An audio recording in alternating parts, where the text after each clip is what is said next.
Ms. Falk.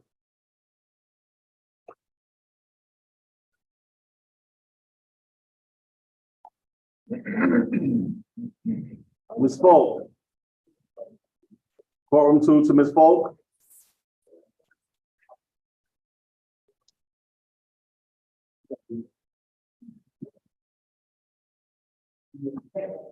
I'm here.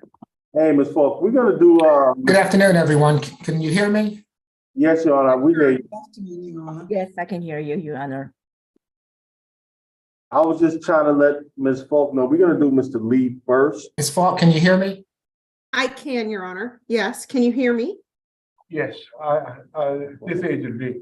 Oh, Your Honor, you're muted now.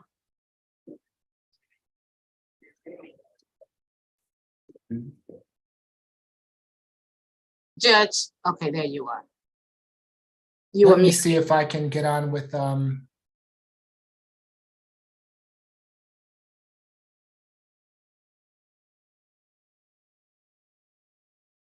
I think, is the judge's computer muting on its own? I think it might be. Judge, can you hear me? Oh no. Oh, okay. There's some strange things going today. It's because I'm hosting. I'm gonna try my best to do this, okay? So just blame it on me if that's the case. Of course not, Ms. Bridgewater. Just having some technical difficulties. Okay. Ms. Falk, did you hear what I said? I believe you said you wanted to do Mr. Lee first. I also believe Ms. Kim said there is an interpreter for Mr. Lee. And also, Deputy Lee, is the case that we had requested to go last because of the nature. Yes, but we have, a private attorney on here for Mr. Lee. And Ms. Duncan, the courtroom is cleared, which is why I normally ask for the case That's to be read. exactly why I cleared out the courtroom. Yes. Okay, thank you.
Michael,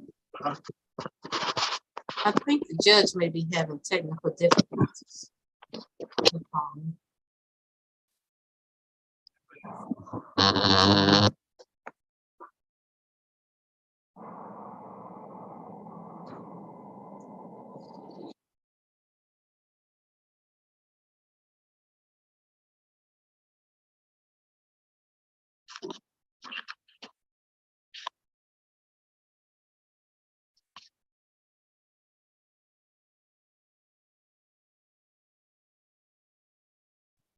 Can you all hear me now? Yes, Your Honor. Yes. Okay, thank Yes, you. Your Honor. Not sure what's going on with my other device. Good afternoon, everyone. Let's see. The reset date for SAP is going to be April 11th.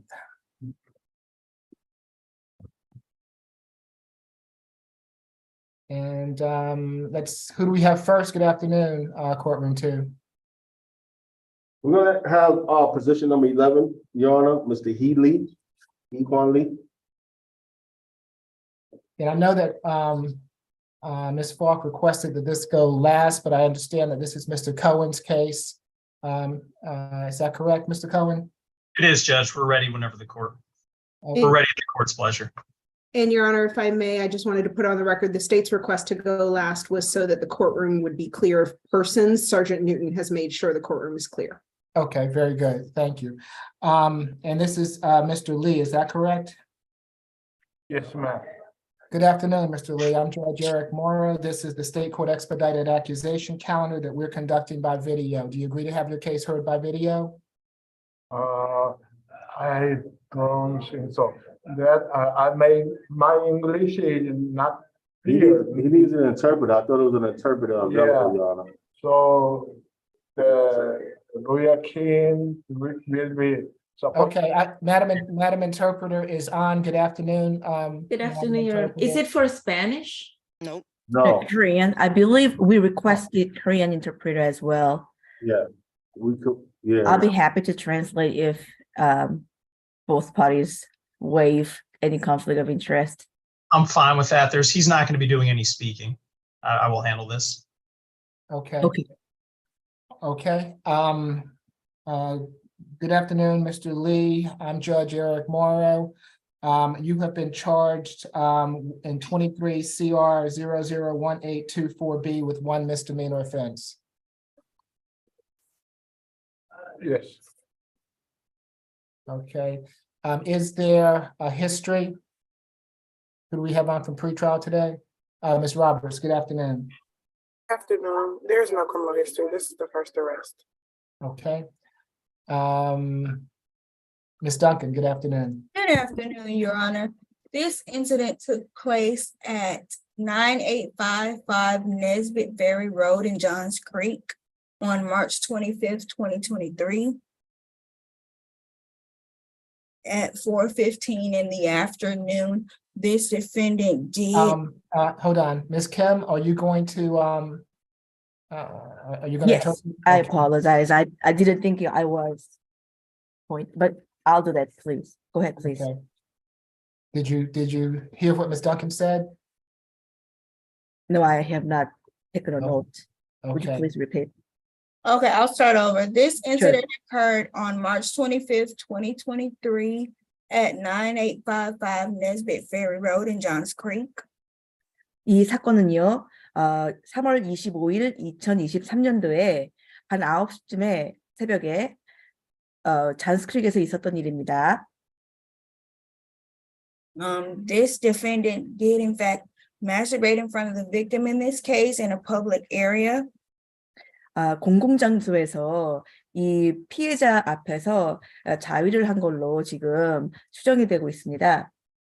When asked to stop doing so, the defendant pulled up his shorts and clothes and walked closer to the victim in this case. 그리고 그만두라고 그 피해자가 요구했을 때 바지를 더 내리고 점점 가깝게 다가왔다고 합니다. And continued to masturbate even He's after. here for position number 1, crane 2. We can hear you, Ms. Grace. I'm sorry, continue, Ms. Duncan. And continued to masturbate even after being told to stop. There was a third-party witness who was able to take a picture of the defendant's actions. 그만두라고 했는데도 불구하고 계속해서 자위를 했고요. 그 다음에 제3자가 거기에서 증인으로 그 사건을 목격했다고 합니다. The third-party witness who took the picture that identified the defendant in this case is Martha Martinez Escobar. 마르사 마르티네 에스코바라고 하시는 분이 그 제3자 증인이래요. And the victim in this case is Estefania, that's Estefania, Moreno, Moreno, last name Uribe, Uribe. 여기서 피해자는요, 그 방금 말씀하신 에스테파니 마레노라는 분이시래요. We were not able to make contact with the victim in this case. However, we would like the court to sound for her when appropriate. Given the nature of these facts and the circumstances surrounding this incident, the state is going to be requesting a $5,000 total surety bond. 일단 지금 피해자가 연락이 안 됐대요. 이 재판 전에. 그래서 판사님께서 시간이 되시면 그 피해자를 찾아서 발표를 할 수 있게끔 해주시고요. 일단 이 사건에 대해서 5,000불 반드를 내셔야 된다는 거를 주장하네요. No further contact with the victim in this case or the witness. 그리고 피해자나 증인에게 절대로 연락하면 안 된다고 합니다. Stay away from the incident location. 그 공원에도 다시 가시면 안 돼요. No alcohol, drugs, and weapons. 술이나 약이나 마약 같은 거 아니면 무기를 가지고 계셔도 안 됩니다. No further violations of Georgia law. 그 외에 조지아 법을 전부 준수하셔야 합니다. And an SDET. 그리고 지금 저쪽에서 주장하는 거는 성 관련돼서 수업을 들으라고 하는데 그렇습니다. And again, the state would like the court to sound for the victim if she is present. 혹시 여기에 피해자가 이 줌 미팅에 와 있는지 그 발표를 해달라고 하네요. 판사님께서 불러주기를 원하십니다. Is Ms. Uribe present? Doesn't appear so, Ms. Duncan. Mr. Cohen? Yes, Judge. Of all places to spend your 75th birthday, which is today, I can't imagine Mr. Lee thinking that he would ever be in this position. He's 75 years old, has never been arrested before in his life, okay? He's diabetes type 2, had a mild stroke several months ago, is insulin dependent. My understanding is he was out on a walk, needed to use the bushes to apparently urinate. I think that of all the cases that we have on calendars that could be a misunderstanding or misapprehension of facts, this may be one of them. That of all places, this is where you're going to go to perform some sort of illicit sexual act. But for the purposes of this hearing, Judge, we would ask for a signature bond. He has 2 children, 3 grandchildren. He resides in Georgia. He is a United States citizen. Is it possible that there was some sort of communication mistake? We don't know the answer to that. But for the purposes of this hearing, he's innocent until proven guilty. He has ties to the community. He's got family who lives here, a daughter who's a lawyer in town. In addition, Your Honor, he's run several successful businesses. We have no objection. He doesn't. My understanding is there's no relationship between him and these 2 people. So we would just ask the court for a signature bond and allow him to be on his way. I don't think that at this point, we have no objection to no contact, but I think a signature bond in this case would be appropriate. Okay, it's going to be a $5,000 signature bond through the jail, no further contact with the alleged victim, stay away from the Nesbitt Ferry Road address, and no drugs, alcohol, or weapons while out on bond. If we could just have that, if we could put that in the sense of the 9855 Nesbitt Ferry Road, he will not go to that location wherever it may be. Okay. And Ms. Kim, would you interpret the court's order? Yes, Your Honor. 지금 현재 판사님께서 결정을 내리셨는데 보석을 5,000불인데 서명만 하시면 감옥에서 나갈 수 있는 보석으로 결정을 하셨어요. 그래서 오늘은 돈을 내지 않으셔도 되고요. 일단 나가셨다가 나중에 만약에 이 조건들을 갖다가 이행하지 않고 콜트를 나중에 다시 와야 되는데 오지 않으실 경우에만 그 5,000불이 돈으로 내야 되는 걸로 바뀌거든요. 현재는 돈을 안 내셔도 괜찮습니다. Okay. Thank Good you, luck. Thank you. Who do we have next? Position number 2, Your Honor, good afternoon. Good afternoon, Officer Milton. And if nothing further, do you have anything further on the calendar, Mr. Cohen? No, Your Honor, I just I want to let Mr. Kim or Mr. Lee know that I will be in contact with him and his family later. Okay, could you, Ms. Kim, are you there? Would you, hold on. Yes, I'm here. Mr. Lee, 이사장님 지금 그 레리 콘이 변호사로서 연락을 할 거고요. 가족들도 연락을 할 거라고 합니다. Yeah. Thank you. Yeah. Thank you. All right, have a good afternoon. See you guys. Thank you. Who do we have in courtroom 3? Position number 2, Good afternoon, Ms. Rodama. I'm Judge Eric Morrow. This is the state court expedited accusation calendar that we're conducting by video to help prevent the spread of the virus. Do you agree to have your case heard by video? yes. Thank you. You've been charged in case 23 CR 001823E with theft of service. Is there a history, Ms. Roberts? Showing 26 cycles, 5 FTAs, a 2023 conviction for criminal trespass, a 2020 conviction for DUI, a 2019 conviction for DUI and hit and run, a 2019 conviction for DUI alone, a 2019 conviction for criminal trespass, and nothing further. Okay. Ms. Duncan? Yes, Your Honor. This incident occurred at the Outback Steakhouse located at 6400 North Point Parkway in Alpharetta. On yesterday, March 26, 2023, officers responded to that location in reference to a theft call. When they got on scene, they met with one of the worker or patrons of the establishment, and they indicated that this defendant was still at the bar. When officers made contact with the defendant in this case at the bar, she asked to speak to officers outside. She indicated that she tried to explain to the bartender that she did not have her purse or her phone with her. Officers indicated a strong odor of alcoholic beverage. She told them that she didn't have any of her belongings and that it was her intention, if they would let her leave, for her to come back tomorrow and pay her tab. However, the establishment stated that they did want to press charges and that they would not allow her to consume the food and alcoholic beverages that she had done without paying for them before leaving at that present time. So given that this defendant does have a previous theft of services from 2012, although it was a NOLO and it was taken down to a different offense, we do have some concerns. This defendant's history shows a myriad of DUI convictions, as well as FTAs and criminal trespass arrests. For this reason, the state is going to be requesting a $2,500 total surety bond, a stay away from the incident location, no alcohol, drugs, weapons, no further violations of Georgia law, and an anti-theft class. Good afternoon, Ms. McLeod. Is this your case?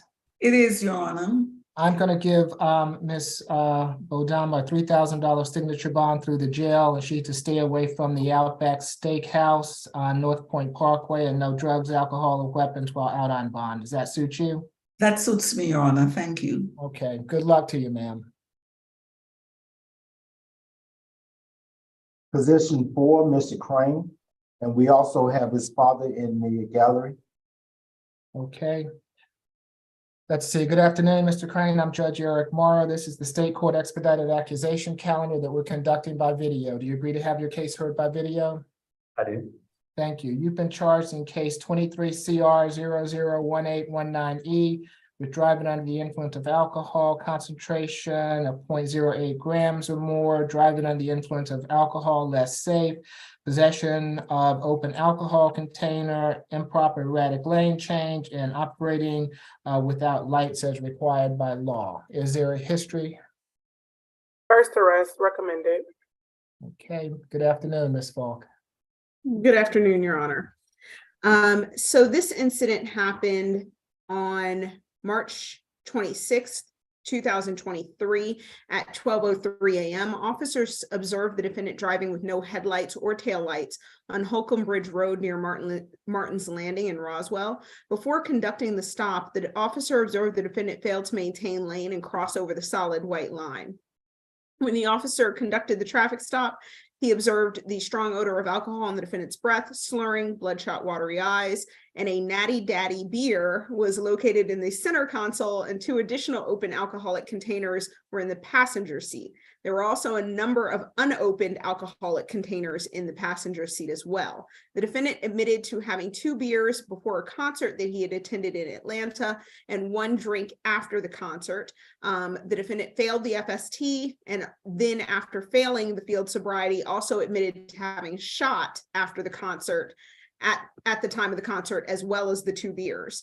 The officer read implied consent. Defendant agreed to the intox, and the intoxilizer 9000 showed the defendant had 0.148. So quite a bit over the legal limit of 0.08 at the time. His previous traffic offenses, he has a 2021 speeding, 85 and a 70, improper passing and driving on the wrong side of the road in 2019, for which he was also convicted. The state does have some concerns regarding this manner of driving. Defendant having his headlights, taillights off at 12 o'clock in the morning is a recipe for disaster, and having a number of open alcoholic beverages in the car did not bode well. The state's recommendation for that reason is a $3,000 surety bond on the DUI per se, a $2,000 signature bond on the DUI less safe, and $250 for the remaining charges of lane change, possession of an open container, and no lights. So that would be a total of a $5,750 split bond, no alcohol, drugs, or weapons. And we are asking, due to the manner of driving and to the amount over the legal limit he was, that he have no driving unless it's to work, medical, or attorney. Thank you, Your Honor. Thank you. Good afternoon, Mr. LaScala. Hi, Judge. Good afternoon. This is a first offense of any type. He's innocent until proven guilty. His father is in court and his mother is on the Zoom. So I've spoken to Ms. Falk about the case. I do have the warrants. It's a vanilla DUI case. This is no different than anybody else. I've never seen the state recommend no driving, so I didn't expect that. But nevertheless, he'll take that up with the state of Georgia. He does have a pending ALS suspension, and we'll deal with that accordingly. So I would just ask. I have no problem with the amounts of the bond. I think it's reasonable. Okay. For each of the DUIs, it's going to be $1,000 good bond for the open container, a $500 good bond for the other two, a $250 good bond, makes for a total of a $3,000 good bond. No drugs, alcohol, or weapons while out on bond. Thank you, Judge. Okay. Good luck to you, Mr. Crane. Thank you. Bye-bye. If I may repeat that back, just want to make sure I have this right. Yes, I was just about to ask. $1,000 surety on the DUI per se, $1,000 surety on the DUI less safe, $500 on the open container, and two $250 surety bonds on the improper lane and operating without license.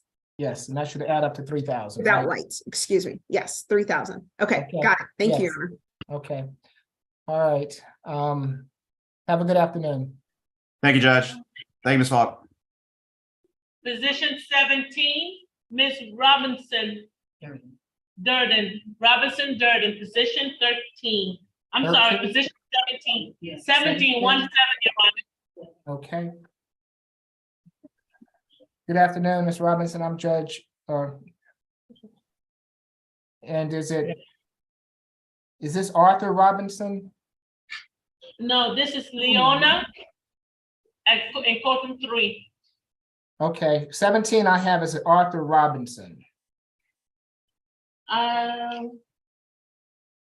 she is Robinson Durden. That's position 18. Is this? Yes, Your Honor. That's correct, Your Honor. Okay, good afternoon, ma'am. I'm Judge Eric Morrow. This is the state court expedited accusation calendar that we're conducting by video. Do you agree to have your case heard by video? Yes, sir. Thank you. You've been charged in case 23 CR 001835C with simple battery family violence. Is there a history? No, ma'am. No, sir. Yes, I'm showing 3 cycles, 1 out of Georgia, 2 out of Minnesota, a 2022 conviction out of Minnesota for theft of public funds, and then a 2014 conviction for DWI out of Minnesota and nothing further. Okay, thank you. Ms. Duncan? Yes, Your Honor, this incident did occur on yesterday, March 26, 2023 at 1160 Hammond Drive. Officers were dispatched to this location in reference to a domestic dispute. The victim in this case is Gregory Foster, common spelling for both. When officers arrived on scene, they did witness the defendant and Mr. Foster outside, engaged in a verbal dispute. Once officers were able to separate them, it was indicated that the defendant in this case had accused Mr. Foster of infidelity. He was trying to leave the incident location. However, she followed him outside. That's when the verbal altercation became physical and this defendant struck Mr. Foster. She admitted to officers at the time that she struck Mr. Foster. They didn't they didn't observe any visible injuries at that time. But given that this offense did just occur yesterday, we do have some concern about the risk of reoffending and an adequate cooling off period. We attempted to make contact with Mr. Foster. However, we were not able to make contact. Given this defendant's limited history, we're going to request a $2,500 total surety bond, no further contact with the victim, a stay away from the incident location, no alcohol, drugs, and weapons, 1-day anger awareness, and no further violations of Georgia law. And even though we were not able to make contact, we would ask the court to sound for Mr. Foster in case he is here. Is Mr. Foster present on the Zoom call? Doesn't appear so, Ms. Duncan. Ms. McLeod? Yes, Your Honor. My client is 59 years old. She denies that she has any kind of criminal history, Your Honor. I think what was alleged, even though it was mine, may not be her. My client has a doctoral degree. She is a professor. She tells me that this was just an unfortunate incident between her and Mr. Foster. They do not live together, Your Honor. There is no reason for them to have this kind of interaction again. She would prefer no further violent contact, Your Honor. I was not able to contact Mr. Foster either, but my understanding is that he was not the one who called the police. The police were called by an onlooker who saw them arguing in the parking lot. So I would ask the court to give my client a signature bond, and any conditions on that bond should be no further violent contact with Mr. Foster. Nothing Okay. further, Your Honor. Given that no one has spoken with Mr. Foster regarding this matter, I'm reticent to issue a no further violent contact until someone speaks with them. She has no reason to go back to the Hammond Drive address, Ms. McLeod? That's her home. He doesn't live there. He was at her place. Okay. So there's going to be a $3,000 signature bond through the jail. At this point in time, no further contact with Mr. Foster, and no drugs, alcohol, or weapons while out on bond. If someone identifies Mr. Foster's desire to have contact, a modification can be entertained at that time. Thank you, Your Honor. Good luck to you, Ms. Robinson Durden. Who's next? Position 3, Mr. Brooks. Good afternoon, Mr. Brooks. I'm Judge Eric Morrow. This is the state court expedited accusation calendar that we're conducting by video. Do you agree to have your case heard by video? Yes, sir. Thank you. Mr. Brooks, you've been charged in case 23 CR 001817B with a fray. Is there a history, Ms. Roberts? I'm showing a total of 3 cycles, 1 out of New York, 1 out of Virginia, and 1 out of Georgia.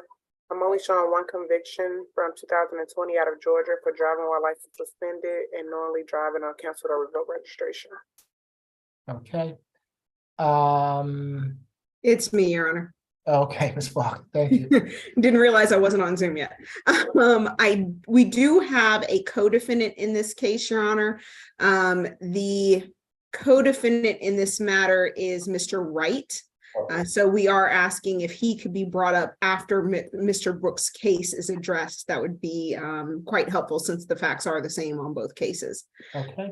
So this incident happened March 26, 2023. An off-duty officer was working at Luca and located at 264 Far Road, Northeast Atlanta. The officer noticed that the defendant Brooks exiting the establishment talking about a cell phone. He then saw another individual who is not here with us in misdemeanor court, Brandon Curtis, come out as though he were trying to start a fight with Mr. Brooks or someone else. The officer then tried to intervene to stop a fight from happening, and Brandon Curtis began fighting the officer. While that was happening, defendant Wright began fighting defendant Brooks in front of him and the other officers. So they had to break up the fight between Brandon Curtis and the officer and break up the fight between defendant Wright and defendant Brooks. Once they broke everybody up, they saw that defendant Brooks complained of having a bruised knee. Defendant Wright complained of tearing something in his leg. They were both placed under arrest for openly fighting in front of the officers. We are aware of the defendant's history. We also did not see any convictions other than that 2020 suspended license here in Georgia. State is recommending a $3,500 signature bond through pretrial services, no alcohol, drugs, or weapons, stay away from Luca, and no further contact with Patrick Wright. Okay, who's representing? Is this you, Ms. Kim? No, Your Honor, this Do you is have a any objection to case, any, do so you have any objection to the signature bond? I do not represent, Your Honor. It is Okay, so it's gonna be a $3,500 signature bond through the jail. No further contact with Mr. Wright. Stay away from Luca. And no drugs, alcohol, or weapons while out on bond. Is that fine with you, Ms. Kim? Your Honor, I believe Ms. Kim was informing me that these are conflict attorney cases. Oh. She's not representing either. But this is not my case, Your Honor, because I represent Mr. Wright. Mr. Wright, okay. yeah, we Okay, could not so- find second conflict attorney because they have a conflict. Okay, so we don't, what you're saying is that we don't have an attorney for Mr. Brooks this afternoon. That is correct, Your Correct, Honor. Your Honor. Okay, Mr. Brooks, I'm gonna give you a signature bond through the jail, so you're gonna be able to sign yourself out, but you'll have to make sure to come back at a later time when you get notice of your next court hearing, okay? No problem, sir. All right, and I don't know if you would qualify for the services of a conflict attorney, but you might want to make application to see if you would qualify for their services, and if that does happen, then at your next court hearing, you can be represented, okay? All right, thank you for that. Okay, you have any questions about my my order? No, I appreciate it. Thank you. Okay, you're welcome, sir. Good luck to you. Thank Can we bring up Mr. Wright if we have him there? Yes. Who's next? Okay, does Mr. Wright have a history? Excuse me, Your Honor. Yes. Can we put the interpreter case in the breakout room? If they have a room for, and who's representing the individual? I represent Miss Aya Para. Okay, and have you had an opportunity to speak with her? Yes, and I was able to communicate with her in English and she understood everything. Okay, does she need an interpreter this afternoon? I would like to just go out into a breakout room and ask whether or not, what her preference would be. Okay, and are we gonna put, is she in courtroom 3? Yes, Your Honor. Okay, so can we put Ms. Wills, the interpreter, and courtroom 3 into a breakout room, please? Thank you, Ms. Bridgewater. Okay, so as we do that, let me go back to Mr. Wright. Good afternoon, Mr. Wright. I'm Judge Eric Morrow. This is the state court expedited accusation calendar that we're conducting by video. Do you agree to have your case heard by video? Sir. Is that a yes? I'm sorry. Sir. Okay, you've been charged in case 23 CR 001839B.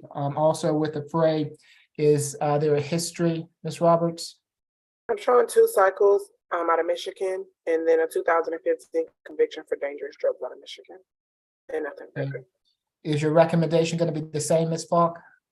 No, Your Honor. We're also showing an FTA from 2021 in Monroe, Michigan. So we do have some concerns about the lack of ties to the community on this case, as well as the fact that he has, we showed a 2020 arrest for assaulting an officer in open container, a 2017 and 2015 conviction, 2017 for controlled substances, 2015 for imitation controlled substances.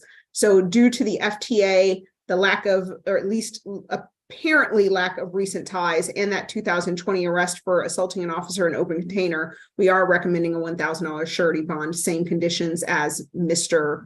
Brooks otherwise. Okay. How long has he lived here, Ms. McLeod? He's been living here just over a year, Your Honor, he tells me. Okay, I'm going to give him the same as I gave the other gentleman, a $3,500 signature bond through the jail. No further contact with Mr. Brooks, and no drugs, alcohol, or weapons while out on bond. Does that suit you, Ms. McLeod? It suits me, Your Honor. He doesn't really know Mr. Brooks. Okay, And Your Honor, if I could only ask that this one be through pretrial services since he is recent to our community.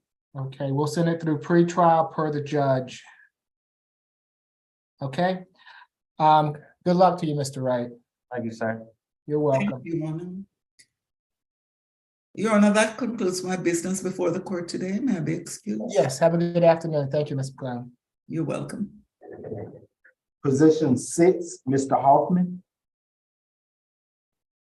That is actually Miss PD Will's case. Oh, okay. Can I do the? I can go back to one of yours, Ms. Kim. Ms. Wills is back with us. Oh, okay.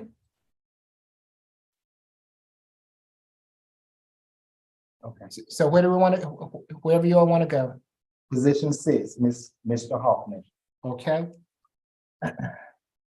Good afternoon, Mr. Hoffman. I'm Judge Eric Morrow. This is the State Court Expedited Accusation Calendar that we're conducting by video. Do you agree to have your case heard by video? Yes, Your Honor. Thank you. You've been charged in case 23 CR 0018288Y with battery family violence. Is there a history, Ms. Roberts? I'm showing 7 cycles, 2 probation violations, a conviction in 2019 for no license, and then a 2015 conviction for possession of marijuana less than an ounce, and nothing further. Okay. Ms. Falk? Yes, Your Honor. This incident happened on March 25th, 2023 at 3360 F Penny Lane in East Point. Miss Jane Sharman, who's 70 years old, she was living with her grandson, the defendant, who then pushed her down because she moved his bottle of vodka off of the table. According to Miss Sharman, the push caused her to fall and injure her wrist, which the officers were able to observe visible bruising. Miss Sharman was then transported to Grady because they suspected her wrist was broken. However, it was not. We have had an opportunity to speak with Ms. Sharman due to her age. She said she has difficulty using Zoom, so she would not be appearing today.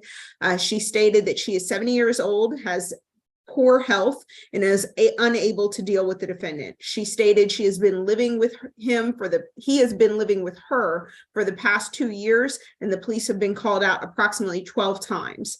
She stated the day before this incident, the defendant punched holes in the walls and took the door off the hinges and broke it.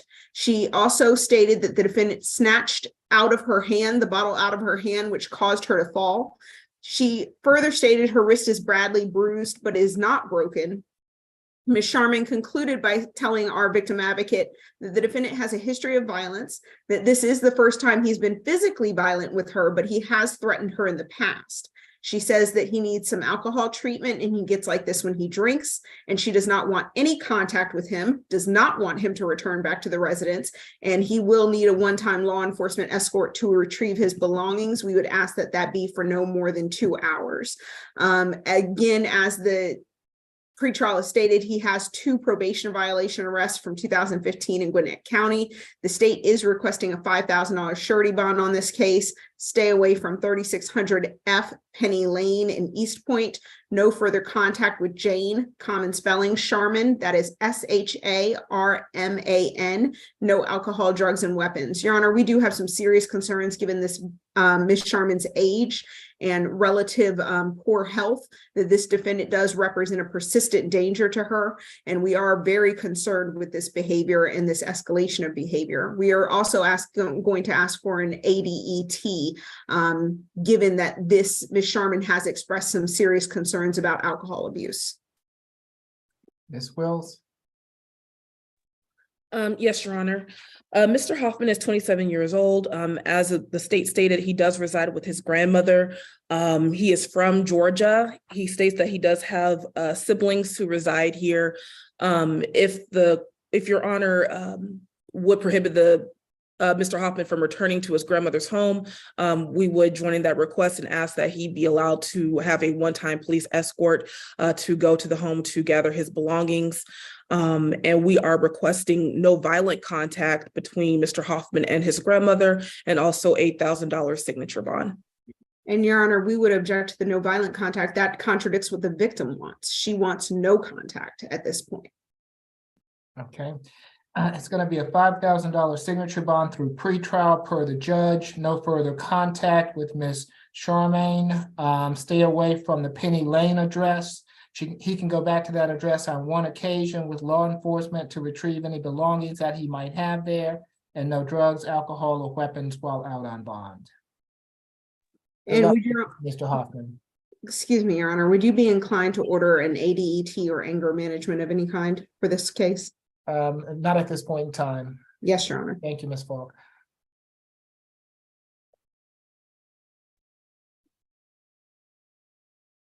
Okay. Next, we have position number 5, Delangel.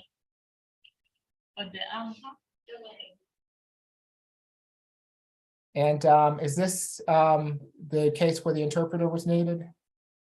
No? No, Your Honor. Okay. Good afternoon, Ms. Delangel. I'm Judge Eric Morrow. This is the State Court Expedited Accusation Calendar that we're conducting by video. Do you agree to have your case heard by video? Ms. Delangel? Yes, he's talking to you. Yeah, but no. Who's Delangel? That's me. Oh, come on, Mr. Delangel. Thank you.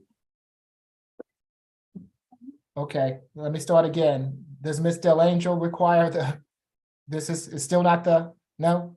No, Your Honor. Okay, all right. Good afternoon, Ms. Delangel. I apologize for the, good afternoon, ma'am. This is the State Court Expedited Accusation Calendar that we're conducting by video. Do you agree to have your case heard by video? Yes. Thank you. Ms. Delangel, you've been charged in case 23 CR 001820J with battery, family violence, and cruelty to children in the 3rd degree. Is there a history? Ms. Roberts? First arrest. Okay. Ms. Falk? Yes, Your Honor. This happened on March 25th, 2023 at 6:37 p.m. at 230 Sheringham Drive in Roswell. Miss Abdulia Caesar common spelling, first name Obdulia, stated she was arguing with the defendant who was removing items belonging to Miss Caesar to make room for other items. The defendant, just by way of explanation, is the sister-in-law of Miss Caesar, with whom she's lived with for 1 year. Miss Caesar stated she was attacked during the argument and her husband had to break up the altercation. Officers were able to view a cell phone video that Miss Caesar had captured, which showed the defendant approached Miss Caesar in an aggressive fashion, and that Miss Caesar was then backed into a corner. They also saw fresh scratch marks on Miss Caesar's forearms. When questioned by the officers, according to the warrant, the defendant made a statement that she was attempting to stop Miss Caesar from filming the argument and that the video made her feel provoked. Miss Caesar's children were at the scene, and Miss Caesar did state they witnessed the incident. The officer was able to observe at least one child actively crying and being consoled by an adult at the time when they arrived. The recommendation is a $3,000 surety bond. That's going to be $2,000 for the battery, $1,000 for the cruelty, no alcohol, drugs, or weapons, no further contact with Miss Caesar or her children, and a stay away from 230 Sheringham Drive in Roswell. And we'd also ask for 1-day anger awareness. Thank you. Okay. Ms. Wills? Yes, Your Honor. Ms. Delangel is 21 years old. As it was previously stated, this is her first arrest. She denies the charges as alleged. She lives in the home with her husband, and she reports that it is her home, her and her husband's home, and that his parents, his brother, along with his wife, who is the alleged victim, and their children reside in the home with them. She states that she was born in Georgia and has relatives here. She has a high school diploma and also a certification as a medical assistant, and is currently looking to enroll in a nursing program. Ms. Delangel also reports that she recently started her own cleaning company called Delangel Cleaning Services. And we are requesting a $1,500 signature bond. And of course, Ms. Delangel would like to return to her home and reports that she will be seeking to initiate proceedings to have the alleged victim in this case evicted and removed from her residence. Have anyone spoken with Ms. Caesar? Your Honor, we attempted contact with Ms. Caesar. However, the warrant was not sufficient information for us to be able to make clear contact with someone, so we were unable to. I would ask that if there at least be a law enforcement go over to the residence and see if Ms. Delangel has evacuated the premises before allowing the defendant to take residency. Since we have not had an opportunity to speak to the victim, I cannot say for any certainty whether this is her house as well, or whether it is owned solely by the defendant. Okay. So at this point in time, there's not going to be any further contact with Ms. Caesar, which means that if Ms. Caesar is still at the Sheringham address, necessarily Ms. Delangel can't be there. If Ms. Caesar is not at the residence, then of course Ms. Delangel can go back there, but you cannot go back there unless Ms. Caesar is not there. So I'll grant the one-time escort. If Ms. Caesar is there, then Ms. Delangel, you're going to have to find somewhere else to go. If Ms. Caesar has left the residence, then of course Ms. Delangel will have the opportunity to go back there. As such, it's going to be a $3,000 signature bond through pretrial for the battery, $1,000 signature bond through pretrial for the cruelty, making it a total of a $4,000 signature bond through pretrial per the judge. 1 day anger awareness, no further contact with Ms. Caesar, and what I've already articulated regarding the Sheringham address, no drugs, alcohol, or weapons while out on bond. Okay. Good luck to you, Ms. Delangel. Judge, we can go to the interpreter case. Okay. And where is that? I believe she's in courtroom 3. 3? No, she's going to be just in case. Oh, any question? Just have a seat. And Your Honor, my client indicates that she understands most of, well, she can understand English and will indicate if she has any confusion and will utilize the interpreter in that way. So she does not need everything interpreted. Thank you, Ms. Wills. Let me see. Tell me again, this is position number 1? Yes, Your Honor. Good afternoon, Ms. Ayapara. I'm Judge Eric Morrow. This is the State Court Expedited Accusation Calendar that we're conducting by video. Do you agree to have your case heard by video? Agree, yes. Thank you. You've been charged in case 23 CR 001838C with expired or no license plate or decal, driving without a valid license, hit and run, improper erratic lane change, and no insurance. Is there a history? Sorry, Judge, I missed the position number. Number 1? No history, first arrest. Ms. Falk? Yes, Your Honor. This incident happened March 19th, 2023. The defendant was involved in an accident on Interstate 285 East near Old National Highway in College Park. The defendant left the scene prior to the officer's arrival. Samantha Nicole, common spelling of both the first and last name, stated her vehicle was struck when the defendant tried to essentially sideswiped her while trying to go into her lane. She stated the defendant left and said the police would take too long to get to them. However, Ms. Nicole was able to get the license plate from the defendant's vehicle, and they were able to run that license plate, and she was able to identify the defendant from a photo, from her driver's license photo. The defendant's registration came back expired March 14th, 2023. The defendant was operating on a driver's license that expired November 15th, 2022, and the defendant's insurance policy was canceled February 9th of 2023. The officer did speak with the defendant, was able to get in contact with her, and she admitted to driving and repeatedly blamed the government for her expired license and stated she would continue to operate her vehicle with an expired license because she had no other form of transportation.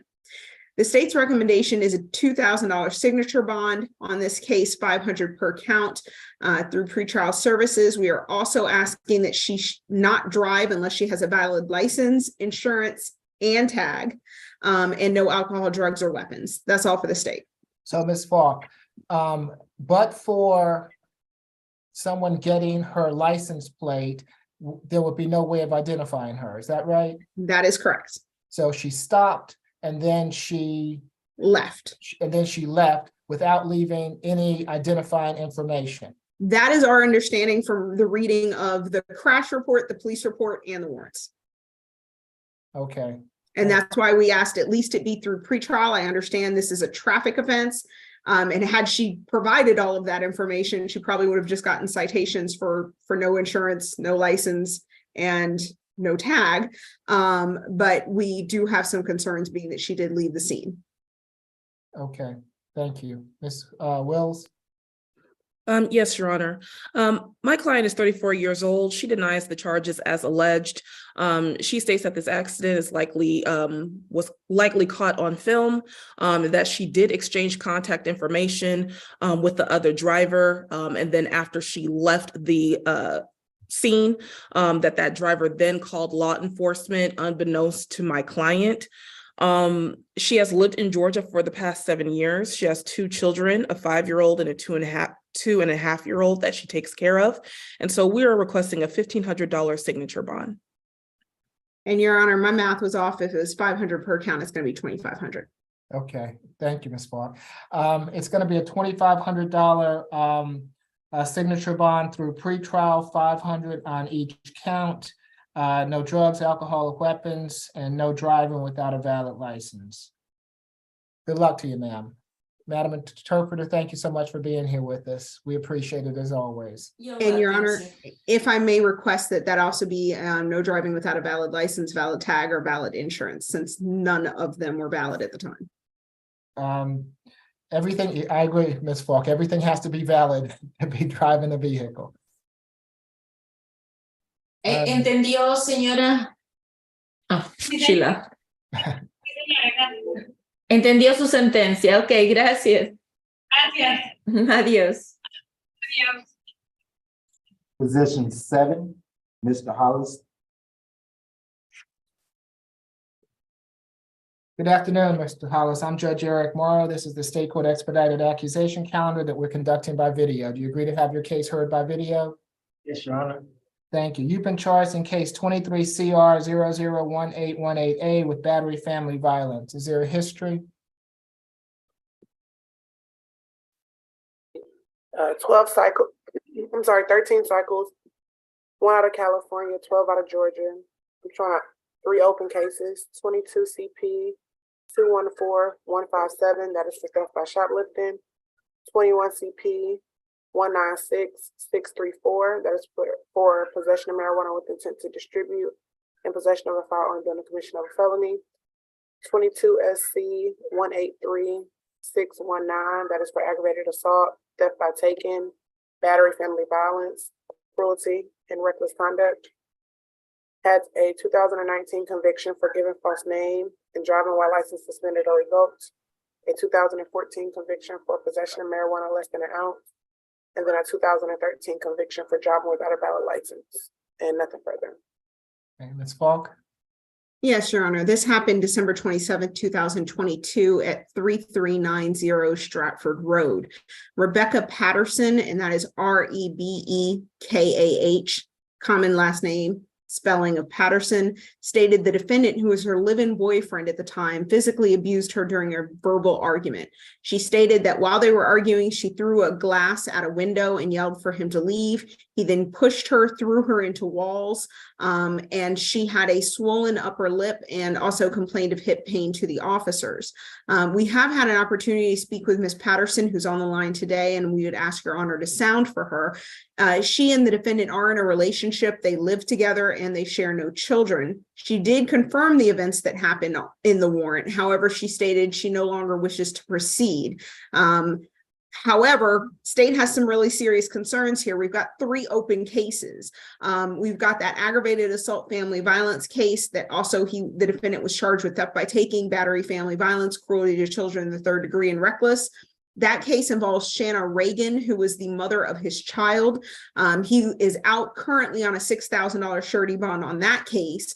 The open theft by shoplifting, he's currently out on a $10,000 surety bond. And the possession of marijuana with intent to distribute and the possession of firearm case, he's currently out on an $8,000 surety bond. So currently he's out on a total of $24,000 in surety bonds and keeps getting rearrested for new offenses. I understand that these are not convictions. However, they do go to the Ayala factor of risk of reoffense. Additionally, we have a 2015 battery case, that's 15 CR 006052.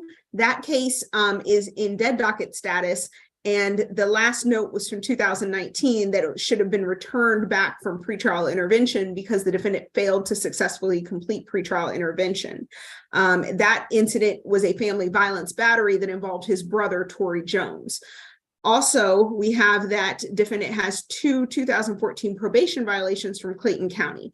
So what this all adds up to, and the state's feeling about this, is that we have an individual who continues to reoffend, continues to get rearrested and let out on additional bonds. So he is a risk of reoffense, and we do believe that based on his history that includes aggravated assault, family violence, and family violence battery against family members and the mother of his children, that he is a danger to Miss Patterson as it stands.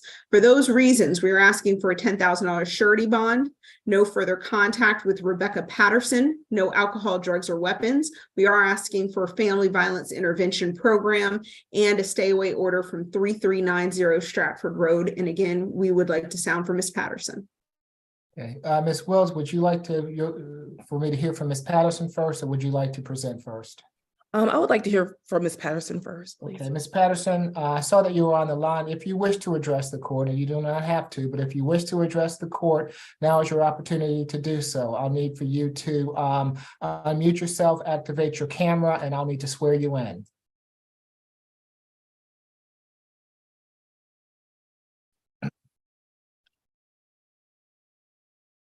Yes, is this you under Crystal? Is this Ms. Patterson? It's my internet's not working, but yes, it's me, Rebecca. I had to log in on the phone. Okay, can you raise your right hand for me? Yes. Do you swear affirm the testimony you're about to give before this court will be the truth, the whole truth, and nothing but the truth? I do. Okay, what would you like to tell the court? I didn't hear anything that just happened, so could you let me know where we are? The state just made its presentation as far as what occurred on December 27th of 2022, I believe, when Mr. Hollis was charged with battery family violence, and you are the alleged victim in that case. Okay. Yeah, I no longer wish to press charges. It was a misunderstanding between him and I.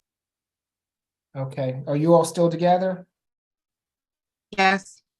Has there been any other instance of this happening since December of 2022? No. Are you afraid of him? No. Ms. Falk, do you have any questions? Just one, Your Honor. Did you call the police, Ms. Patterson? One of our neighbors did. They saw us. So one of your neighbors saw the incident? Partially, not really. Everybody basically heard it, but they saw us coming back out of the house. Okay. And is it correct that you had a swollen upper lip due to the defendant throwing you into a wall? Yes. Okay. Nothing further for the state, Your Honor. Ms. Wills? Thank you, Ms. Patterson. Thank you. Your Honor, my client is 30 years old. This incident did happen several months ago, and there have not been any further incidents as indicated by Ms. Patterson. They remain together. She is not in fear of Mr. Hollis. We are requesting no violent contact between the two of them. My client denies these charges as well as all other charges that are pending against him as alleged by the state. He has acquired a GED. And so we are requesting a $2,000 surety bond at this time. Okay, it's going to be a $2,000 good bond. No further violent contact with Ms. Patterson, no drugs, alcohol, or weapons while out on bond. Good luck to you, Mr. Hollis. To you also, Ms. Patterson. And would Your Honor be amenable to ordering some sort of anger management or family violence intervention program based on the history? Given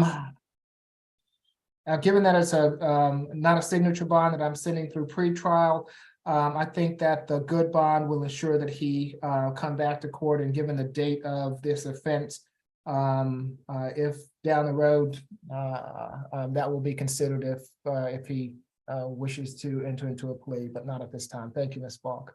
Yes, Your Honor. Position 21, Krista Weaver.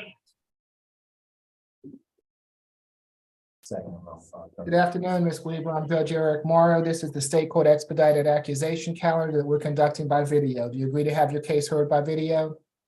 Yes, Your Honor. Thank you. You've been charged in case 23 CR 001826D with battery family violence. Is there a history, Ms. Roberts? No, first arrest. Okay. Ms. Duncan. Yes, Your Honor. And this incident occurred on March 25th, 2023 at 320 Ridge Mill Lane in Milton, Georgia.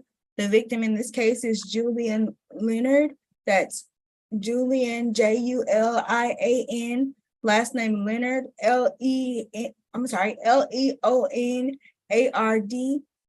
They currently live together at the incident location. In this instance, the defendant in this case threw a glass at the victim, Mr. Leonard, and it struck him, leaving a 1-inch open wound on his forehead as observed by officers, Your Honor. In this case, given that they live together, we do have some concerns, as this did just happen, about the risk of offense.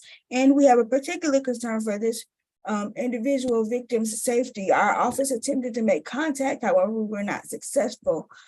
Given the facts and circumstances as alleged, Your Honor, and the violent nature of this act and the injuries as alleged and witnessed by the officer, we're requesting a $3,500 surety bond. No further contact with the victim in this case. If they have any children, third-party contact. Stay away from the incident location. 1-day anger awareness, no alcohol, drugs, and weapons, and no further violations of Georgia law. Even though our office was not able to make contact, the state will request that the court sound for Mr. Leonard when the time is appropriate. Is Mr. Leonard on the line with us? Doesn't appear so, Ms. Duncan. Ms. Kim? Your Honor, actually, I apologize, but what's the last name of the defendant? Krista Weaver, position number 21. Yes. Krista Weaver is, Your Honor, she is 39 years old. She was born in Maryland, but she came to Georgia a very long time ago. She indeed is working as personal injury law firm as a legal assistant. She has a bachelor's degree and associate degree. Right before this job, she was a stay-at-home mother with Mr. Julian Leonard. About 5 years. She was raising one child. I think they do have a child together. And right now she's working as a paralegal and she wants to keep her job. She studied pre-law. And this incident happened not that long ago, and it is okay for they live together, but the house is actually his mother's home. My client is willing to stay away if it's necessary. However, she strongly prefers to stay there because her child is there. And Your Honor, we would like to request for signature on bond. She has a very clean history. This is a first offense, and my client says this was accident. It was not intentional battery. It was, she just wanted to make sure that he gets taken care of. So she's the one who called the police to make sure that her fiance is not getting sick. That's all, Your Honor. Have you spoken with Mr. Leonard? I could not contact him, Your Honor. Okay, and you said something about a child. Do they have a child together? Yes, Your Honor. They have one child. Okay. It's going to be a $3,000 signature bond through pretrial, 1-day anger awareness, through pretrial per the judge. one-day anger awareness. Given that no one has spoken with Mr. Leonard, no further contact with him, and stay away from the Ridge Mill Lane address. She can go back to that address on one occasion with law enforcement to retrieve any belongings that she might have there. A third-party transfer of the child, of the minor child for visitation, and no drugs, alcohol, or weapons while out on bond. You know, Ms. Kim, I'm reticent to let anyone go back into the home or issue a no further violent contact unless someone has spoken with Mr. Leonard. As such, if you would like to speak with him and if he has different wishes, you can certainly seek a modification of this order at the appropriate time. Good luck to you, Ms. Weaver. And Your Honor, the state would just like to place its objection on the record to the signature bond and the battery family violence case with alleged injury to the victim. Okay. Who do we have next? Position 8, Mr. Jenkins. Good afternoon, Mr. Jenkins. I'm Judge Eric Morrow. This is the State Court Expedited Accusation calendar that we're conducting by video. Do you agree to have your case heard by video? Yes, sir. Thank you. Mr. Jenkins, you've been charged in case 23 CR 001825E with giving false information to law enforcement, possession and use of drug-related objects, and obstruction of law enforcement officer. Is there a history? Ms. Roberts? I'm showing 21 cycles, 2014 aggravated assault conviction, a 2001 conviction for tampering with evidence, escape, trafficking in cocaine, marijuana, illegal drugs, or meth. A 1999 aggravated assault conviction, a 1999 given false name, a 1999 possession of a firearm by a convicted felon and willful obstruction of a law enforcement officer, 1997 battery family violence, and then a 1997 aggravated assault and armed robbery, and nothing further. Oh, thank you. Good afternoon, Mr. Agbe. Good afternoon, Your Honor. This took place on 65 MLK Drive in Southwestern Atlanta, Georgia, on the offense date of March 26, 2023. Officer responded to a call about a domestic dispute that they made contact with the female who stated that the defendant had touched her, and an argument ensued. Officers then made contact with the male involved in the dispute, later identified as Mr. Jenkins, and asked him for his name. The defendant provided a name of Demetrius Johnson with the date of birth of 11/13/1974. When asked again, he provided a new birthday. While running the name and birthday provided by Mr. Jenkins, he began to walk away from the location. Officers instructed the defendant to stop and to place his hands behind his back. He passively resisted and struggled with the officers, refusing to put his arm behind his back. And once the officers attempted to place him inside the vehicle, he refused to put his legs in the car. While conducting a search incident to arrest, officers did find a pipe in his front right pocket, Your Honor. The pretrial has gone over his extensive criminal history. There is a fear of reoffending or a fear, and also a fear to the community, Your Honor. The state's recommendation in this case to count 1 is a $2,000 surety bond. For count 2, a $500 signature bond, to have no alcohol or drugs while under supervision, and stay away from the incident location. I believe there are 3 counts, Mr. Agbe. My apologies, Your Honor. A $500 signature bond as well on count 3.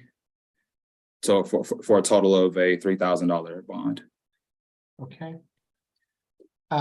Ms. Wills? Thank you, Your Honor. Mr. Jenkins is 50 years old. He is currently struggling with homelessness at this time. He reports he is from Georgia and has relatives and close friends who reside here.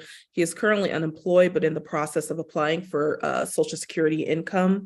He also reports that he was in a serious accident this past October where he was hit by a truck. He does deny the charges as alleged by the state, and we are requesting a $2,000 signature bond. All right, so for the false name, a $250 good bond. For the possession or use of drug-related objects, a $250 good bond. For the obstruction, a $500 good bond, makes for a total of $1,000 good bond. no drugs, alcohol, or weapons while out on bond. Good luck to you, Mr. Jenkins.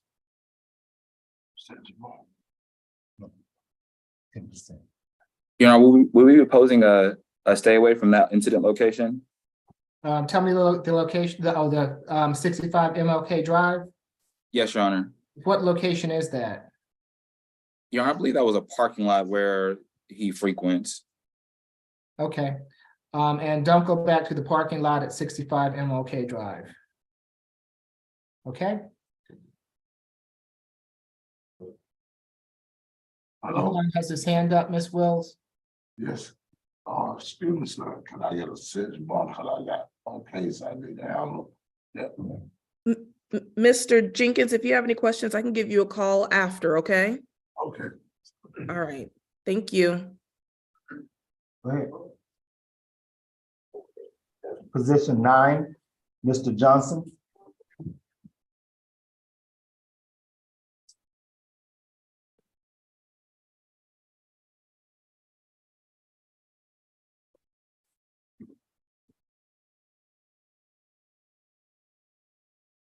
Good afternoon, Mr. Johnson. I'm Judge Eric Moore. This is the State Court Expedited Accusation Calendar that we're conducting by video. Do you agree to have your case heard by video?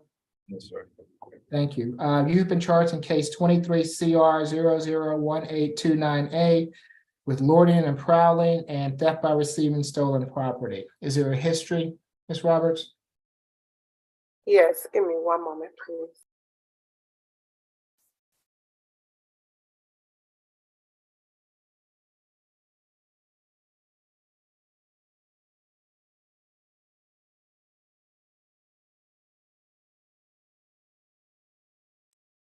Yes, I'll give you the amount of cycles in one moment, but he has a forgery conviction in 2011, 2009 willful obstruction of a law enforcement officer conviction, a 2007 battery family violence conviction, 2003 possession of marijuana, driving while license suspended, fleeing or attempting to elude a police officer and hit and run, a 2003 battery conviction, a 2001 willful obstruction of a law enforcement officer and simple assault family violence conviction, and then a 2000 conviction for disorderly conduct and willful obstruction of a law enforcement officer.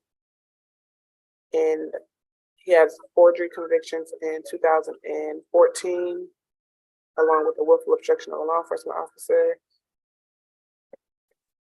He has a total of 28 cycles. He also had a 2017 conviction for possession of tools for the commission of a crime, criminal damage to property, willful obstruction of a law enforcement officer, criminal trespass, possession of meth, and burglary in the second degree out of Clayton County. That may still be an active probation. And theft by receiving stolen property conviction in 2022 out of Fulton County. He is on probation for that case. 22 SC 180951. That was a 7-year probation sentence. And nothing further to add. All right, thank you. Mr. Agnew? Thank you, Your Honor. Your Honor, this incident took place on March 27, 2023. Excuse me, March 26, 2023. The location that the officer responded was 208 12th Street, Northeast Atlanta. Officers were called out in reference to an individual attempting to open residence windows. Defendant was stopped, and when he was stopped, he had with him a shovel, a briefcase, which contained a MacBook laptop. They also found on him 2 knives, a pocket knife, and a fixed blade. Mr. Johnson was fingerprinted, rapid fingerprinted, and revealed that he had an active burglary warrant out of Clayton County. Officers were addressing him when a victim arrived on the scene and stated that she traced this location on her Find Her Device app and was able to find that her MacBook was at that location, and she did confirm that MacBook that was in the possession of Mr. Johnson belonged to her. She confirmed it by providing the password. The victim also advised to the officers that the manager of the Airbnb in which either she stays or belongs had a security footage, and in that footage, it captured the defendant looking through windows and canvassing the area at let me correct that. He was found at 106 Piedmont Avenue, and that this incident where where he was canvassing and looking through windows was at 208 12th Street, Northeast Atlanta, Georgia.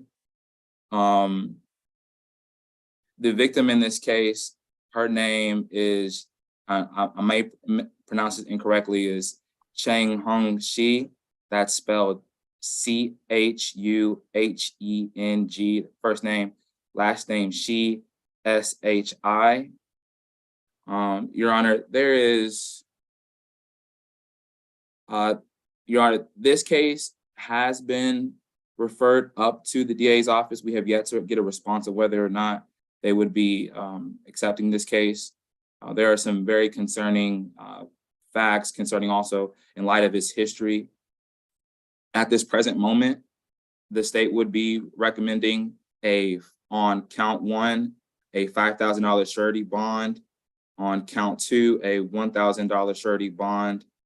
No further contact with the victim, Ms. Shi, and to stay away from that 208 12th Street, Northeast Atlanta, Georgia location. Okay, Ms. Wells. Thank you, Your Honor.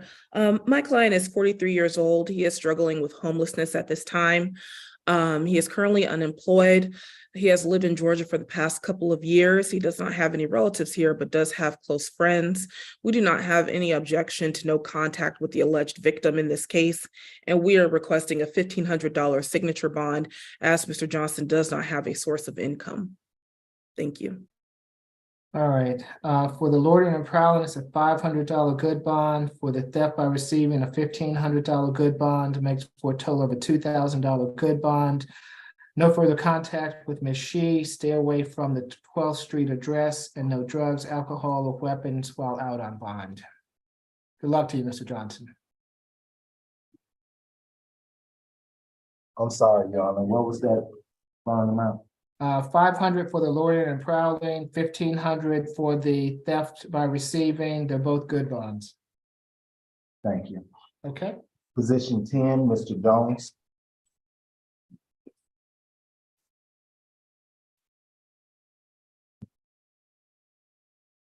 Good afternoon, Mr. Jones. I'm Judge Eric Morrow. This is the State Court Expedited Accusation Calendar that we're conducting by video. Do you agree to have your case heard by video? Yes, sir. Thank you. Mr. Jones, you've been charged in case 23 CR 001831F with battery, family violence, and 3 counts of cruelty to children in the 3rd degree. Is there a history, Ms. Roberts? Yes, I'm showing 3 cycles total. He appears to be on probation out of Clayton County for aggravated assault and unlawful person employed or associated with Cookland Street Gang, 2 counts. That disposition, I'm sorry, not Clayton County, Richmond County. That disposition was November 8th, 2018, 4 years confinement, 8 years probation. He had a burglary arrest. I didn't get the year, but that was the first arrest. It had no disposition listed and nothing further. Mr. Agbe? Thank you, Your Honor. Your Honor, this offense date took place on February 11, 2023 at 65 MLK Junior Drive, Southwest Atlanta, Georgia. Officers responded to the above location in reference to a domestic dispute. On the scene, officers spoke with the victim in this case. Her name is Stardrika Smith. That's spelled Stardrika, Smith, traditional spelling. She stated that the defendant, Brandon Jones, choked and slammed her into a toilet bowl in front of 3 children. She stated that they had an argument revolving around money, which led to a verbal altercation that escalated into the defendant choking her in the bedroom. At that point, she then got up and went into the bathroom, and that the defendant then followed her into the bathroom, choking her once again, and then slamming her into the toilet bowl, causing it to break. After that incident, Brandon did leave, and that the victim in this case did call the police. Our office has been able to speak to this victim, and I didn't see if she was on the call or if she's in the courtroom, but I've asked that she had the opportunity to be sounded for. But we did have the opportunity to speak to her. She stated that they do have 2 children, and that what led to Mr. Johnson or Mr. Jones being arrested, it was that incident recently on March 25th. Another incident happened where they got to arguing and it got physical, and she ended up calling the police back to that location. And then the officer executed the warrant from the February incident.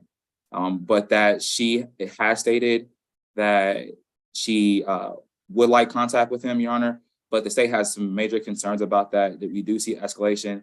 This event took place in front of 3 minor children. They do have 2 children together. Also, the concern about when she called the first time, expressing that he did put his hands around her throat. Officers did observe marks and abrasions on her neck. And when asked about that, she did state that this was an ongoing issue between them. In light of that, in light of the incident that happened on the 11th in February, and then this most recent event that took place on the 25th, we've had our investigators run the jail calls, and we do see that there's been 4 calls that the defendant has attempted in contacting the victim while in custody. We would request, firstly, Your Honor, obviously, that there's no further contact between the 2. Concerning the other conditions of a bond, the state's recommendation would be a $5,000 surety bond on count 1, a $500 signature bond on the remaining 3 counts of cruelty to children, no further contact with the victims, stay away from the address, 1 day of anger awareness, and then also no alcohol or drugs while on supervision or while out on bond, and a one-time police escort to retrieve any personal belongings.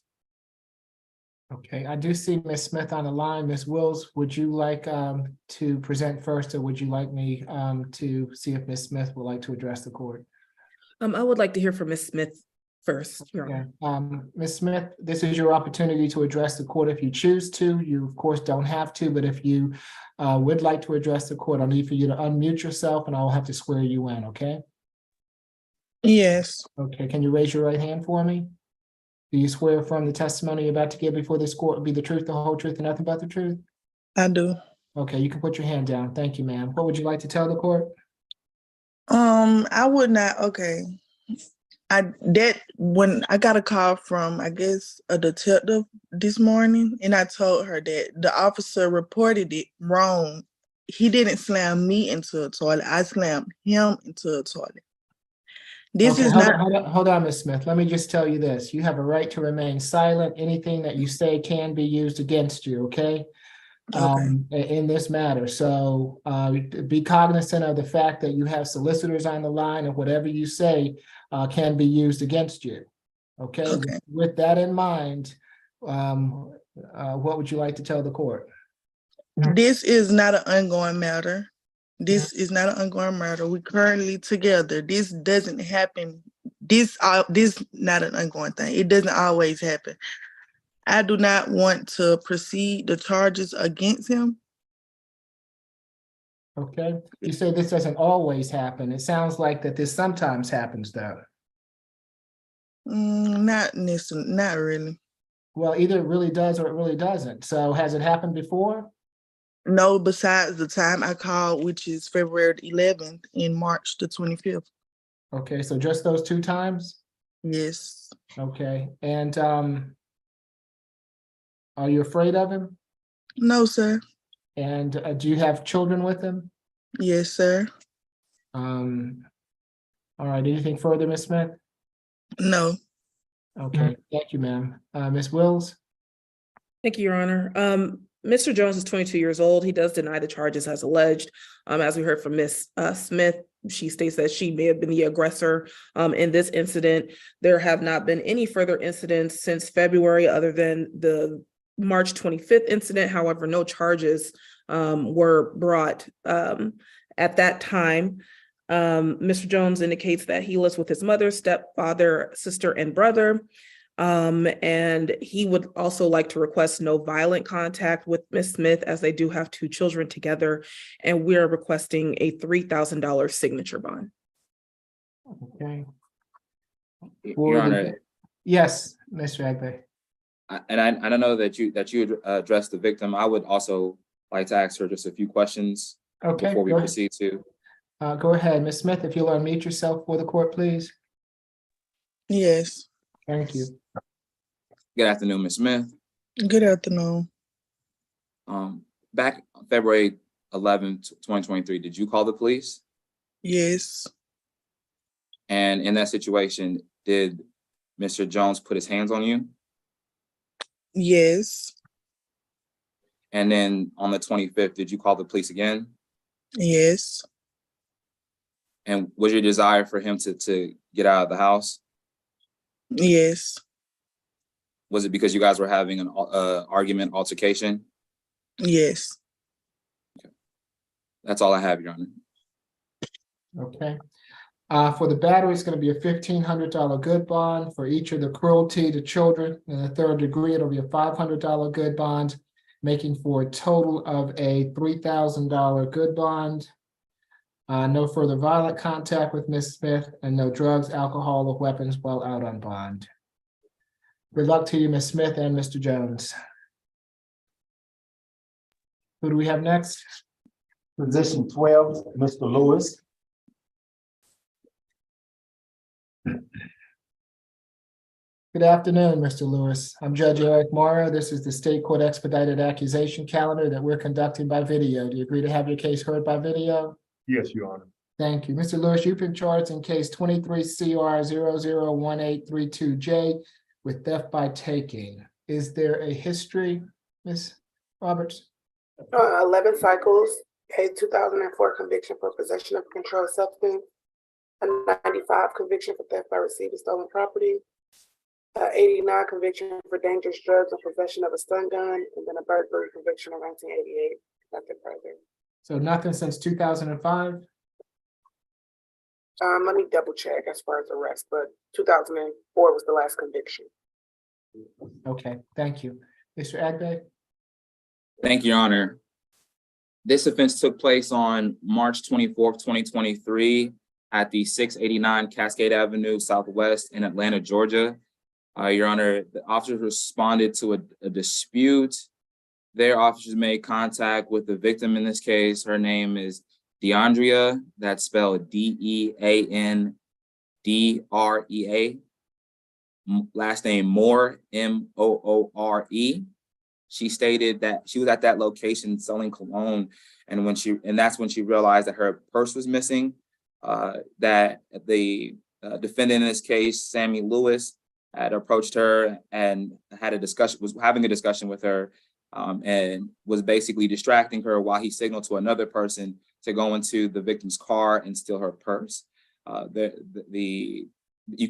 was surveillance video that the victim was able to obtain from a local store that showed the defendant actively positioning himself to block her view while also signaling to another gentleman to come in and to take the item out of the car.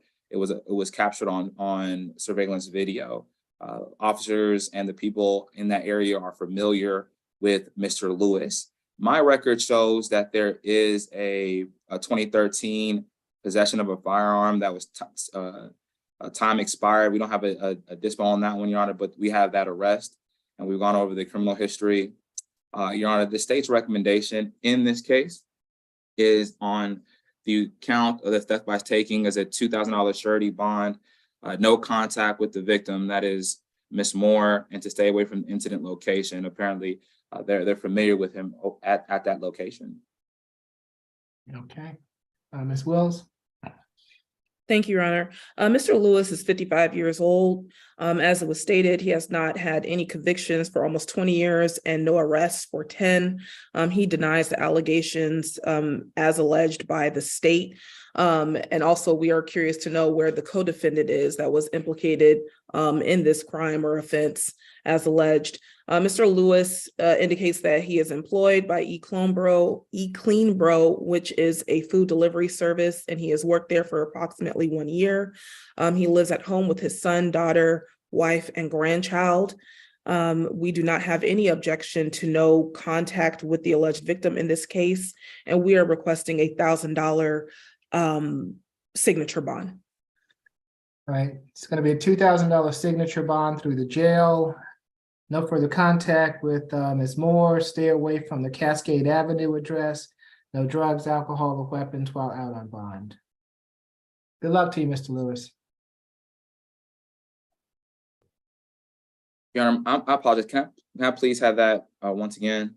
Yes, $2,000 signature bond through the jail. Thank you. Position 13, Mr. O'Neill. Good afternoon, Mr. O'Neill. I'm Judge Eric Morrow. This is the State Court Expedited Accusation Calendar that we're conducting by video. Do you agree to have your case heard by video? Yes, Your Honor. Thank you. Mr. O'Neill, you've been charged in case 23 CR 001834H for simple battery family violence and battery family violence. Is there a history? Showing 11 cycles, 2 FTAs, 3 probation violations, a DUI conviction in 2017, and then a 2009 DUI and criminal trespass conviction. And nothing further. Okay. Mr. Agbe? Thank you, Your Honor. Your Honor, this offense date took place on October 25th, 2021 at 30 Alabama Street. Officers responded to a female arriving at the precinct advising that she was assaulted near Mercedes-Benz Stadium. The victim in this case, Jessica Hebert, first name Jessica Jessica, last name Hebert Hebert. I apologize if I'm saying that incorrectly. She advised that she was attending a concert with her fiance, Mr. O'Neill, the defendant, and that Mr. O'Neill had been drinking and got drunk, and that apparently as they were leaving the concert, that Mr. O'Neill fell, and as a result, I guess got frustrated and then pushed the victim while she was trying to basically direct him. Once she was pushed, she then started walking towards the car, and then an argument ensued. She relinquished the driver's side and got into the passenger seat. Once within the car, the argument continued within the car, and that the defendant punched the victim to her face. She then got out of the car, was upset, very upset, and hid from the defendant. She was then approached by another woman who accompanied her to MARTA Police, explained to MARTA Police what took place, and then MARTA Police were called and requested APD to arrive. Your Honor, as stated, the defendant has a 12-cycle history, which also includes what appears to be 2 DUIs. Alcohol was a factor in this incident as well. We have spoken to the victim in this case. She stated that they are still engaged, and that she communicated to our office that she would be okay with no further violent contact, but the state does have some concerns. I apologize, Your Honor, about if the noise I have. You're fine. You're fine. Okay. Okay. That there seems to be a sort of a pattern in this where alcohol is involved, and he has an issue with alcohol. So if alcohol ever comes back in, we're unfamiliar, unaware of what could take place. So we would, in this situation, ask for a $2,000 surety bond, a $2,000 surety bond on count 1, a $2,000 surety bond on count 2, no further contact with the victim, and no alcohol or drugs while on bond. Ms. Kim? Yes, Your Honor. Miss Jessica Hubbard and my client, they no longer live together, Your Honor. Jessica moved out and they live separately. So, and my client is okay with the stay away, and yet he prefers no further violent contact since they are still engaged. And this happened on October 25, 2021. Your Honor, my client was born in Texas, and he came to Georgia on 1998. He's been here for more than 25 years. He is very afraid that he's going to lose a job because he was arrested about 6 days ago, and they put him at DeKalb County, and Fulton County was not for anything else, but for this particular one. he was there waiting for Fulton County to pick him up, and they picked him up yesterday. So he was not able to go to work for about 7 days. So he's afraid that he may have lost his job. He worked for auto accessories as an inside sales supervisor for the last 9 years. He graduated from high school, and he believes the stepchildren, even though he is not legally married, he considers Jessica's children as his children. He would like to continue the relationships. And we would like to request for a signature on bond. And yet, if Your Honor is not inclined to give him a signature on bond, we ask for maximum $1,000 good bond. Thank you. Okay, for the simple battery, it's going to be $1,000 signature bond through pretrial per the judge. For the battery, a $2,000 signature bond through pretrial per the judge, making for a total of a $3,000 signature bond through pretrial, 1-day anger awareness, no further violent contact with Ms. Herbert, and no drugs, alcohol, or weapons while out on bond. Good luck to you, Mr. O'Neill. Position 15, Mr. Packham. Good afternoon, Mr. Packham. I'm Judge Eric Morrow. This is the State Court Expedited Accusation Calendar that we're conducting by video. Do you agree to have your case heard by video? Yes, sir. Thank you. Mr. Packham, you've been charged in case 23 CR 001836F with driving under the influence of alcohol, less safe, impeding the flow of traffic, reckless driving, and possession of low THC oil. Is there a history, Officer Roberts? First arrest recommended. Okay. Mr. Agbe? Thank you, Your Honor. This offense took place on March 25th, 2023 at 235 Peachtree Street in Atlanta, Georgia. Officers found the defendant, Drew Packham, sitting in his car unresponsive. Excuse me, Your Honor, this actually took place on Woodstock Road in Fulton County. They found him around 2:40 a.m. in the morning. Defendant had a strong odor of alcohol, and he could not stay where he was coming from. The defendant could not follow instructions to conduct a full sobriety exam, that he was stumbling and leaning and was unable to maintain balance. He had to lean on the officer's patrol car to maintain balance. Officers did do an eye exam, and they did find signs of impairment. They then arrested him for DUI, impeding the flow of traffic, reckless driving. While doing a search of him, they found in his right pocket a vapor cartridge containing an inhaler which contained THC oil. This is his first arrest. It is a DUI, Your Honor. The state's recommendation is on, for count one, a $4,000 surety bond, on a $500 signature bond on each of the following counts, and while out on bond, no alcohol or drugs. Ms. Kim? Yes, Your Honor. Mr. Packham is 46 years old, and he is married, and he has his proud father of total 5 children. 3 of them are biological children, and 2 of them are stepchildren, 4, 18, and 17. So he is a financial provider for all his family.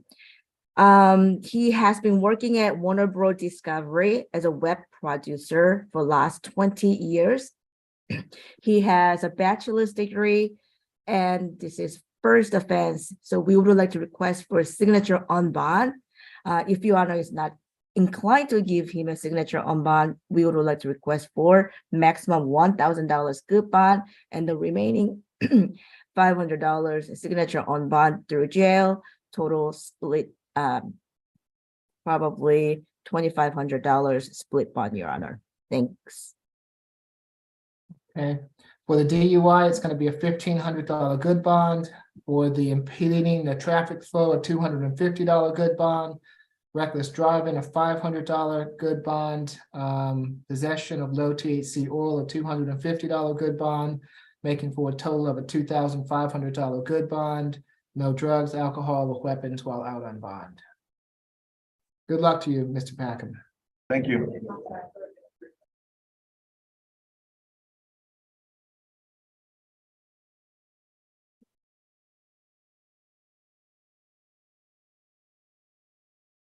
Position 16, Mr. Renfro. Good afternoon, Mr. Renfro. I'm Judge Eric Morrow. This is the State Court Expedited Accusation Calendar that we're conducting by video. Do you agree to have your case heard by video? Yes, sir. Thank you. Mr. Renfro, you've been charged in case 23 CR 001830A with battery family violence. Is there a history? Officer Roberts? Showing one prior from 2019 for theft by shoplifting. That case is dismissed. And Okay. nothing further. Mr. Agley? Thank you, Your Honor. This offense took place on March 26, 2023 at 1185 Collier Road, Northwest in Atlanta. Officers were called out to a domestic dispute. According to respondents, the victim was hiding in the bathroom trying to hide from the defendant, and dispatch reported to hearing what appeared to be someone trying to break into the bathroom on the call. Once officers arrived to the scene, they found two males with visible lacerations and abrasions to them. The victim in this case is Byron McGee. That's Byron, last name McGee, McGee. He stated that he and Mr. Renfro are in a relationship, and that day they had an argument that led to Mr. Renfro punching Mr. McGee in the face. The victim and the defendant have lived together, and they've been living together for several months. At that point, we were able to make contact with Mr. McGee, he did let us know that I don't believe that he had any plans to attending this hearing, but that he would like no further contact from the defendant.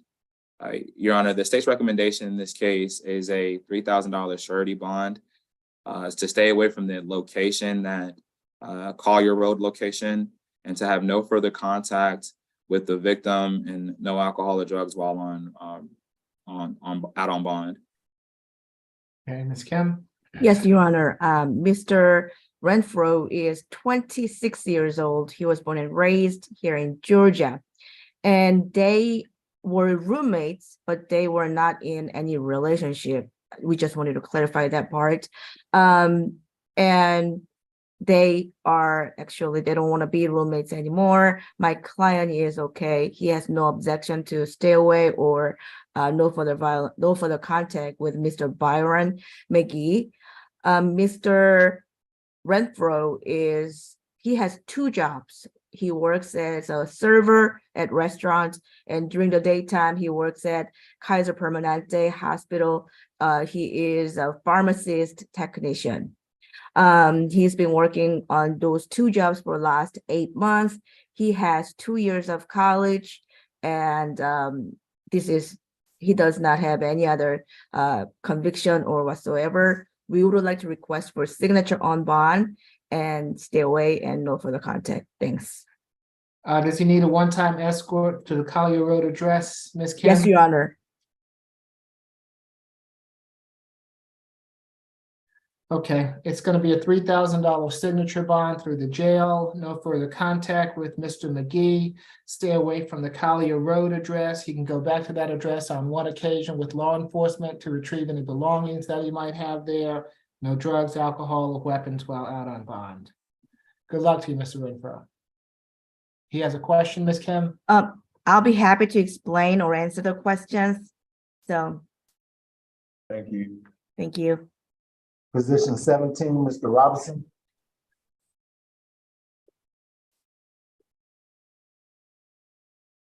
Good afternoon, Mr. Robinson. I'm Judge Eric Morrow. This is the State Court Expedited Accusation Calendar that we're conducting by video. Do you agree to have your case heard by video? Yes, sir. Thank you. Mr. Robinson, you've been charged in case 23 CR 001821J with simple battery. Is there a history? I am showing 26 cycles, 20 out of Georgia, 6 out of Alabama, a total of 3 FTAs, a 2017 conviction for possession of a firearm by convicted felon or felony first offender, 2016 conviction for purchase, possession, manufacture, distribution, or sale of marijuana, 2016 conviction for burglary, 2013 conviction for reckless conduct, a 1999 conviction for theft by taking and criminal trespass, and then a 1994 conviction out of Alabama for burglary. Nothing further. Is this Ms. Duncan's case? Yes, Your Honor, this is my case. This incident occurred on September 25th, 2022. The victim in this case is Kim James. Kim is Kim, James is common spelling. Officers were dispatched to the location of 1200 Utoy Springs Road. The victim, officers found the victim at the bottom of the staircase. She indicated that she had went to visit the defendant in this case and asked him about $90 that he owed her for cleaning his home. She indicated that the defendant denied her request, struck her in the face, and pushed her down the flight of stairs. We were able to talk to the victim in this case. She did state that she's known the defendant for a while and that they're not in a relationship and do not live together.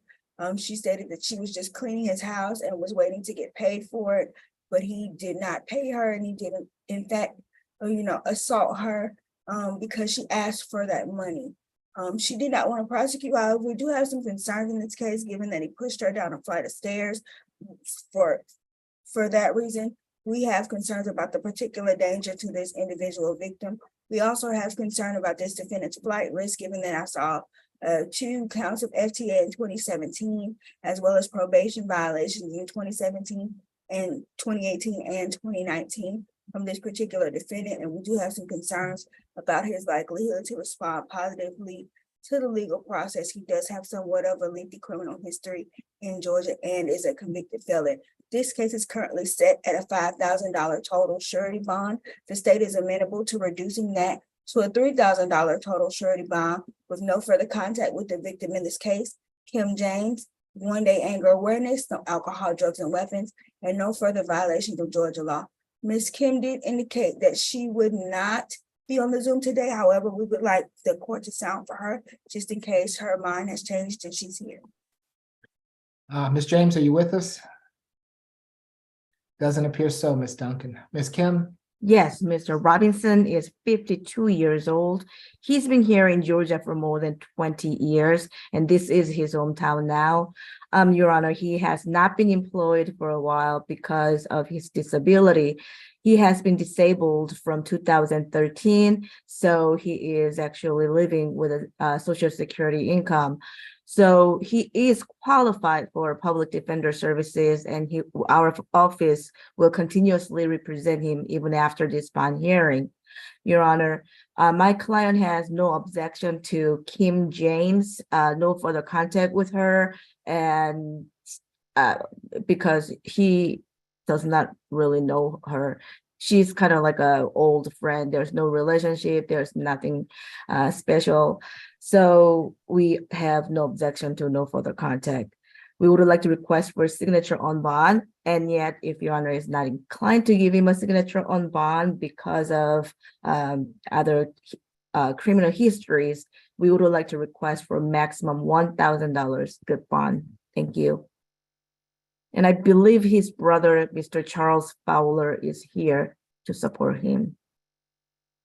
Okay. Mr. Fowler, if there's anything that you would like to say to the court, now is your opportunity to do so. You, of course, are not required to address the court.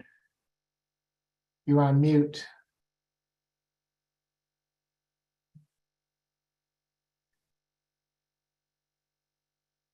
You'll have to take yourself off mute, Mr. Fowler, if you'd like to address the court.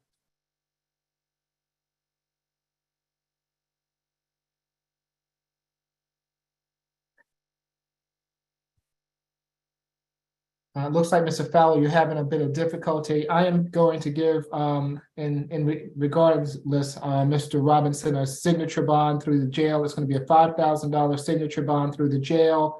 No further contact with Ms. James, and no drugs, alcohol, or weapons while out on bond. Okay? Thanks, Your Honor. All right. Thank you, Mr. Fowler. And good luck to you, Mr. Robinson. Who do we have next?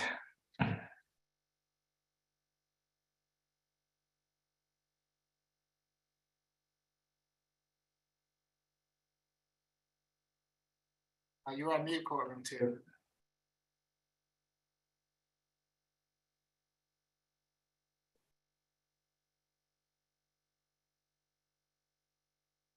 I'm sorry, Judge.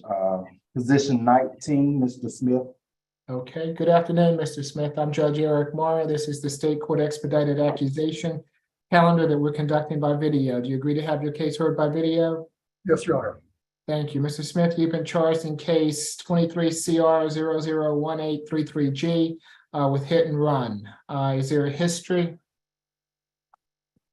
Sean, 11 cycles, 1 out of Florida, 10 out of Georgia, 2021 DUI conviction, 2011 driving without a proper class license conviction, 2009 DUI conviction, and then 2005 willful obstruction of a law enforcement officer conviction.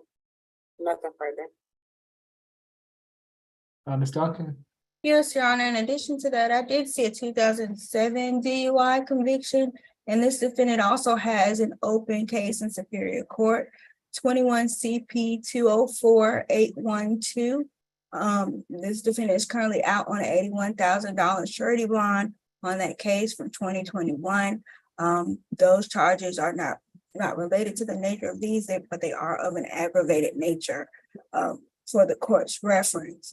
In this case, Your Honor, it occurred on March 22nd, 2023 at the Cookout fast food restaurant located at 11475 Haynesbridge Road in Alpharetta. The victim in this case is Sydney Okiji, that's SYDNEY, last name UKEJE. It's indicated that the victim in this case was in the drive-thru at that cookout when the defendant struck the back of her vehicle, causing damage to the rear bumper and the fiberglass to crack while her car was sitting still in the drive-thru. She indicated to officers that she got out of her vehicle to attempt to speak to the defendant in this case. However, he indicated that he didn't see any damage and he got back in his vehicle, drove over a curb, and left the scene without providing any information to the victim in this case. The victim was able to provide officers with the defendant's tag number. She showed officers an additional video that she had taken of the incident of the suspect, which was later identified as the defendant in the driver's seat of the vehicle that had hit her car in the cookout drive-thru. She also indicated to officers that she believed the defendant to be drunk at the time, given that his speech was slurring when he was speaking to her and denying that anything had happened. Later, the defendant's photo was placed in a photo lineup and the victim was able to identify him out of that lineup. And the person she chose from that lineup matched the description and the video that was given, as well as the registered vehicle matched the persons as previously identified. Officers attempted to contact the defendant. They went to his home residence and that car was in fact parked outside at that residence, and it did have damage consistent with the damage that had occurred as alleged by the victim in this case to the front of his vehicle. They knocked on the door, the defendant did not answer. This defendant has a lengthy driver's history. He has about 32 infractions with total 18 total citations, 14 suspensions, at least 2 DUIs, a lot of speeding citations, and several FTAs in this defendant's record. Given this, Your Honor, that this defendant has a clear history of issues with driving under improper conditions and driving inappropriately, we do have some concerns about the risk of reoffense, given that the victim did state to officers that she believed he may have been under the influence as well at this time. We do have some concerns about this defendant's likelihood to respond positively to the legal process, as well as his flight risk, given that has so many infractions in his driving history, as well as FTAs. It's for those reasons that the state is going to be requesting a $3,500 total surety, no further contact with the victim whose name is stated on the record, no alcohol, drugs, and weapons, no further violations of Georgia law, and an ADET. Our office attempted to make contact with the victim in this case. However, we are not sure if that contact was successful, but the state would like the court to sound for her in case she is here. What's the last name again, Ms. Duncan? Okiji, UKEJE. Ma'am, if you're with us and you'd like to address the court, now is your opportunity. Does not appear so, Ms. Duncan. Ms. Kim? Yes, Your Honor, Mr. Neil Smith. He is 38 years old. He's been here in Georgia all his life, Your Honor. Indeed, his father, Mr. Neil Smith, is on the Zoom here. And also, Your Honor, before I go further, I believe the defendant complaining witness, defendant Weaver, Krista, complaining witness Julian Leonard might be here in the Zoom. So whenever it's appropriate, please sound for him later. But right now, for Mr. Neil Smith, he is a successful business owner. He is a personal trainer.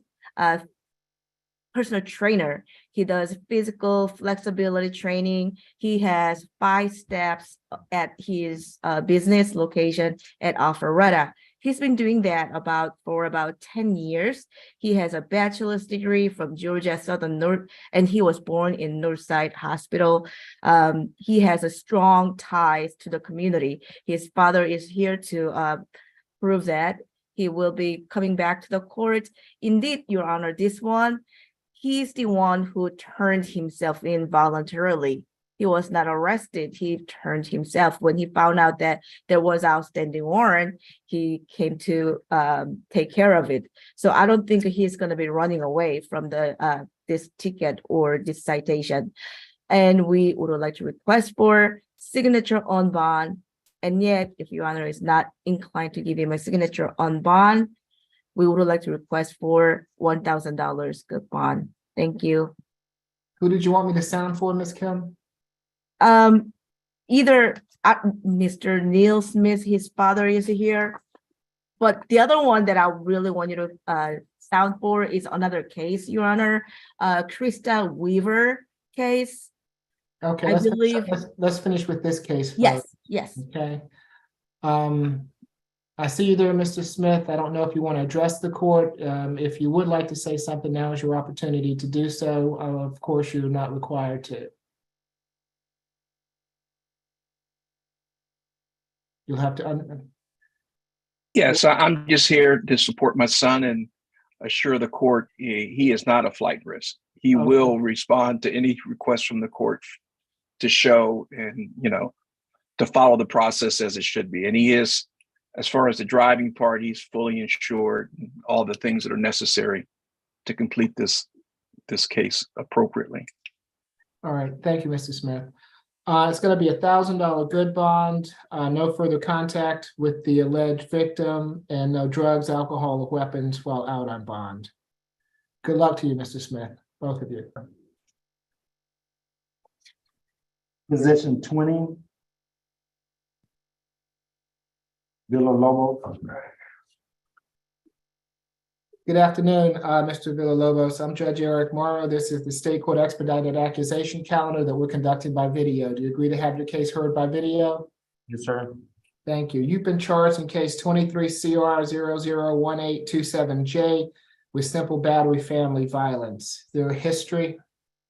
I'm showing 8 cycles, a 2022 theft by receiving stolen property conviction, FTA from 2022. I'm showing 4 open cases out of DeKalb County, Intern Auto from October 11, 2021, simple battery, January 5th, 2022, simple battery, an unlawful act of violence in a penal institution, January 8th, 2022, and simple battery, January 16th of 2022, and nothing further. Okay, Ms. Duncan. Yes, Your Honor. This incident occurred this morning at about 1:46 a.m. The victim in this case is Brianna Munoz Barajas. That's Briana. Last name Munoz-Barajas.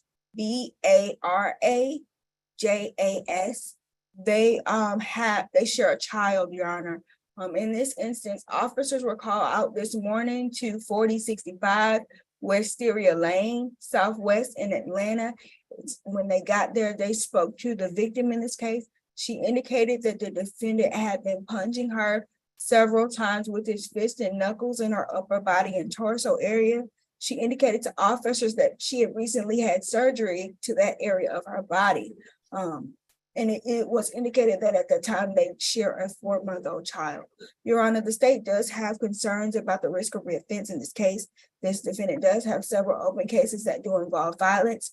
We have concerns about the risk of flight here, given that it's a recent FTA. I did reach out to the DeKalb County. They did confirm that those cases were open. However, they were not able to confirm who the victim was in that most recent simple battery from January 2022. However, we will continue to investigate. We are not sure if it is the same victim in this case. For those reasons, Your Honor, given the nature of the actions alleged and that the victim had just had surgery when he began to strike her in her upper body, we're going to be requesting a $3,500 total surety. No further contact with the victim in this case, as we attempted contact and were not able to make contact. And given that it just happened this morning, we do not believe it has been a sufficient cooling off period. They share a child, so we will be requesting third-party contact. We're requesting a stay away from the incident location. It was unclear whose residence that is or if they live together. However, we will be requesting a stay away at this time. 1-day anger awareness, no alcohol, drugs, and weapons, and no further violations of Georgia law. Although we were not able to make contact with the victim in this case, we'd like the court to sound for her just in case she is here. Is Ms. Munoz Barajas on the line? Does not appear so, Ms. Duncan. Ms. Kim? Yes, Your Honor. Mr. Marvin is 20 years old. He was born and raised here in Georgia, Your Honor.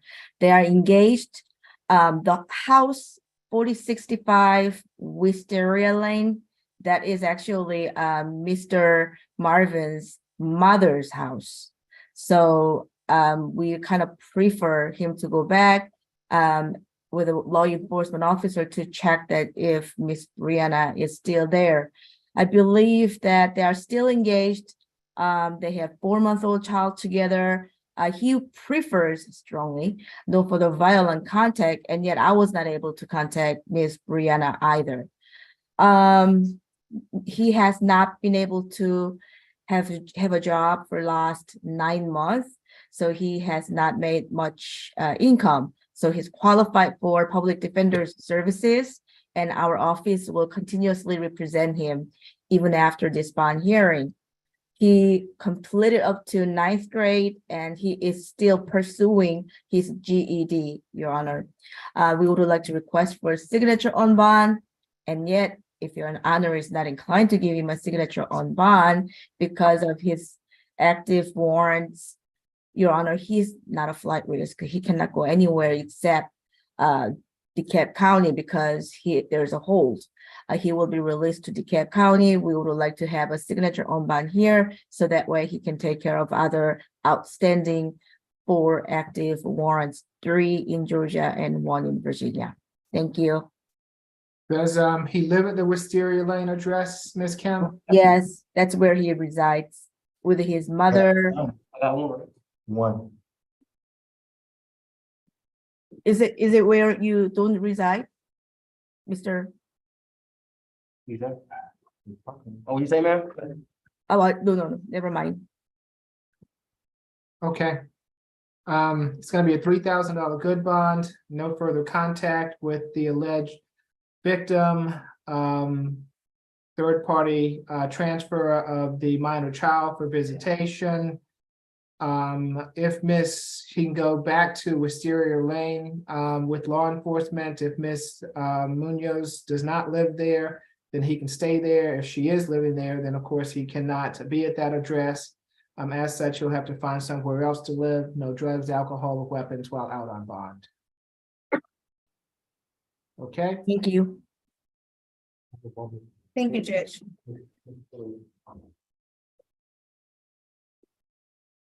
Position 14 waived his appearance. Okay. And that should be it for courtroom 2. What about position 22? Oh, is she in Destiny Williams? I believe she bonded out, Your Honor. Okay, released. And so we have the waiver on Mr. Pack. So thank you, Courtroom 2. We appreciate everything this afternoon. All right, thank you, Judge. Okay, we'll see you tomorrow. Ms. Yes, Kim, you had someone else that you needed for me to speak with? Yes, Your Honor. For Krista Weaver, I believe Mr. Julian Leonard is here because when I spoke to him after the ruling was done, he indicated that he wants to have a contact with her. He prefers no further violent contact, and he's here to testify for that. Is this you, Mr. Leonard, on the iPhone? Yes, Can you raise your right hand for me? Do you swear affirm the testimony you're about to give before this court be the truth, the whole truth, and nothing but the truth? yes. Okay, you can put your hand down. This is position 21, Mr. Krista Weaver. And we had not been able to make contact with Mr. Leonard prior to today's hearing. What would you like to tell the court about your desire for contact, Mr. Leonard? Yeah, I would like for us to have contact together. Okay, you're afraid of her? No, Has this ever happened before? no, Why did you find it necessary to call the police? I didn't call the police. She did. Okay, and why did she find it necessary to call the police? Do you I know? think she was just calling the ambulance. Okay. Ms. Duncan? Yes, Mr. Leonard, on that day, was she calling the ambulance because she struck you with a glass? Yes, Did that strike with the glass cause an open wound on your forehead?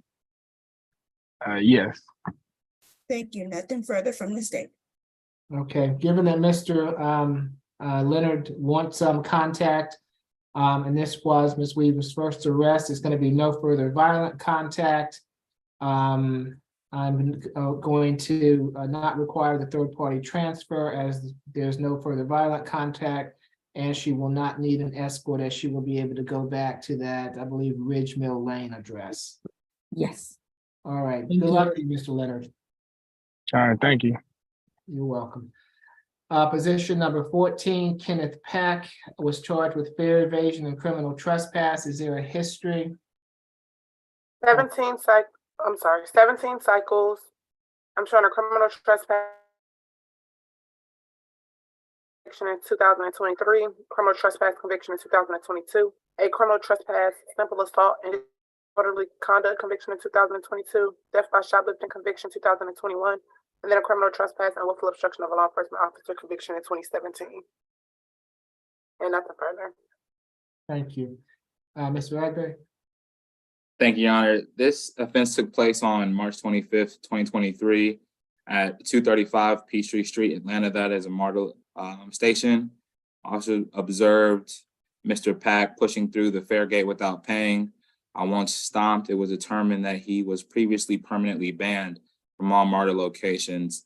Like stated, Your Honor, this is a 17 cycle history. The state's recommendation in this case is a $1,000 signature bond on count 1 and a $1,000 signature bond on count 2 through pretrial, and to stay away from all MARTA locations. Any objection to any of that, Ms. Kim? No, Your Honor. Okay, so it's going to be a total of a $2,000 signature bond and abide by any MARTA restrictions. No drugs, alcohol, or weapons while out on bond. Is it going to be a jail or a pretrial, Your Honor? Through the jail. Thank you. Thank you. Okay. I believe that completes the 2 o'clock calendar. So as soon as we are ready to go over the calendar,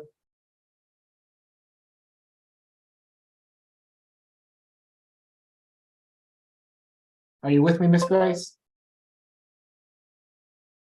Where's my lesson? I'm ready, Judge. Okay.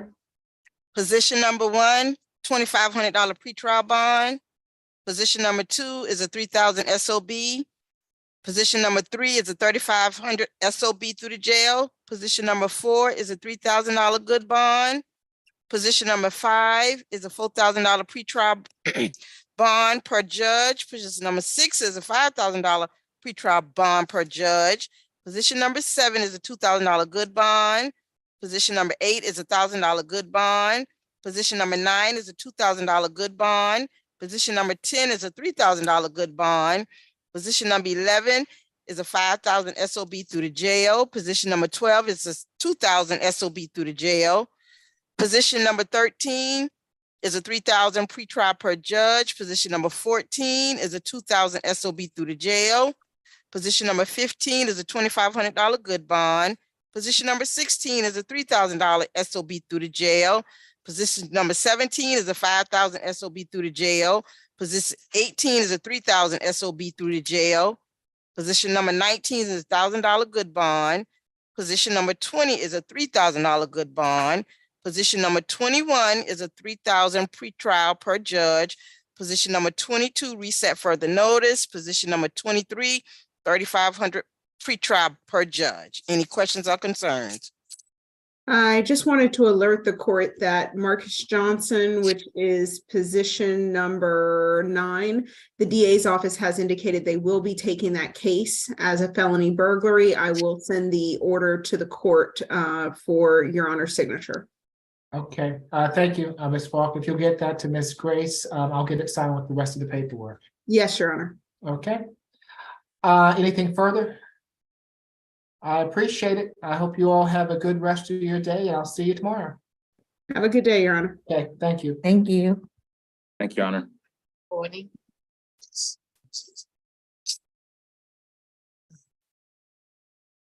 Okay.